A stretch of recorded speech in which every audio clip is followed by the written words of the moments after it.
Chaque mercredi dans 20h le Mag, nous vous faisons découvrir des femmes et des hommes qui essaient de changer le monde. Aujourd'hui, Jessica, elle s'est lancée dans le maraîchage à Monaco, la ville la plus dense du monde. Depuis 3 ans, elle aménage les toits et les jardins des immeubles pour y faire pousser des tomates, des haricots verts, pour élever des poules et installer des ruches. L'an dernier, elle a réussi à produire 2,5 tonnes de légumes bio qu'elle vend au Monégasque. Portrait d'une cultivatrice du 21e siècle, Marie Croxel, Joséphine Devambé, Clément Biet et Cédric Aguilar. L'idée lui est venue en prenant de la hauteur. J'ai vu d'énormes toits qui étaient vides et je me suis dit mais c'est ça qu'il faut utiliser pour faire des potagers. Quelques mètres carrés, miraculeusement inoccupés. Je veux absolument exploiter ces endroits-là. Il faut vraiment faire quelque chose avec. C'est décidé, elle cultivera dans la principauté un peu de verre regagné sur le béton. Monaco, c'est sûrement l'endroit où ils avaient le plus besoin de retrouver la terre parce que ça faisait 100 ans que ça n'existait plus. Elle qui voulait quitter l'univers de la mode et du design se lance. Il y a 3 ans, l'ancien mannequin devient maraîchère. Les gens se sont dit, bon, c'est du blabla, elle va planter 3 carottes de tomates et puis elle se fatiguera à la longue. T'étais mal me connaître. Vous la croiserez peut-être de bon matin, en pleine ascension, un sac de graines pour ses poules sur l'épaule. Ces sacs de 25-30 kilos de graines, c'est toutes les semaines. Donc c'est vrai qu'avec 50 poules, c'est normal qu'elles mangent autant. C'est au pied de l'immeuble qui propose l'appartement le plus cher du monde que Jessica a installé ses gallinacés juste à côté du potager. Oui, je me pique les œufs.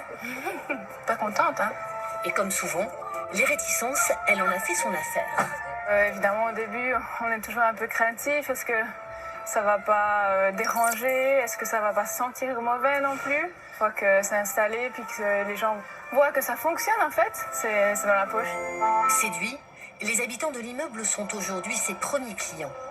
Ils s'arrachent ses œufs, mais aussi ses légumes. Là, on a une 30aine de variétés de tomates. On a aussi des fleurs comestibles pour faire venir les pollinisateurs, c'est très important. Et puis quelques courges, courgettes, de la menthe. Des journées entières, les mains dans la terre. À 31 ans, Jessica s'est enfin trouvée. Le fait de travailler la terre, ça amène du bonheur. Déjà, rien que de voir pousser les légumes, c'est valorisant de pouvoir récolter ensuite. Ça amène aussi un côté qu'on n'a plus du tout aujourd'hui, c'est la patience.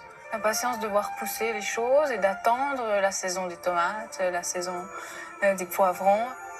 Un retour aux fondamentaux, au potager de son enfance en Suisse, à milieu de ses années dans le monde du design et du mannequinat.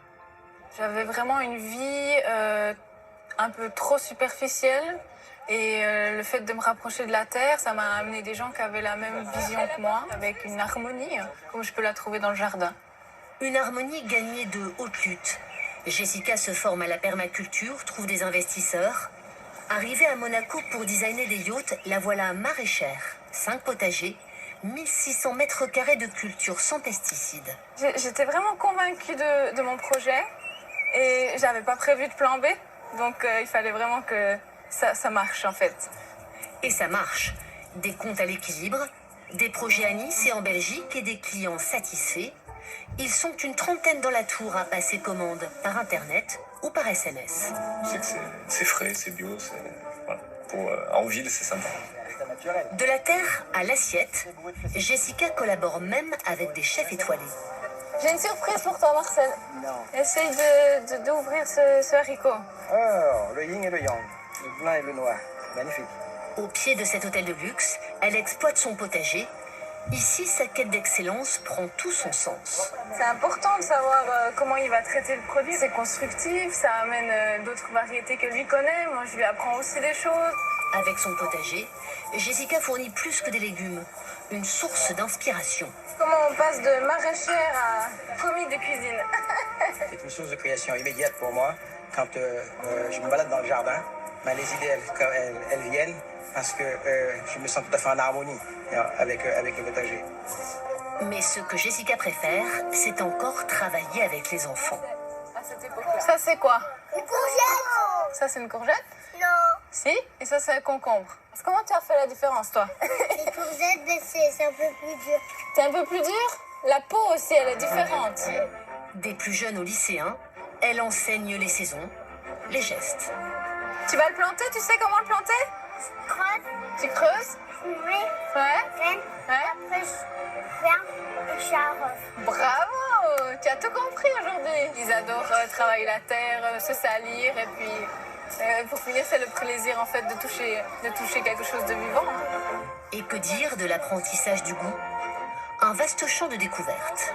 C'est essentiel la transmission pour moi parce que justement j'ai eu cette chance et il faut que je puisse la donner à d'autres. Les enfants dans les villes, ils n'ont pas forcément la chance d'avoir un petit jardin près de chez eux. Ça deviendra peut-être jamais des jardiniers, mais au moins ça sera des consommateurs avertis. Bonsoir ma chère Evelyne.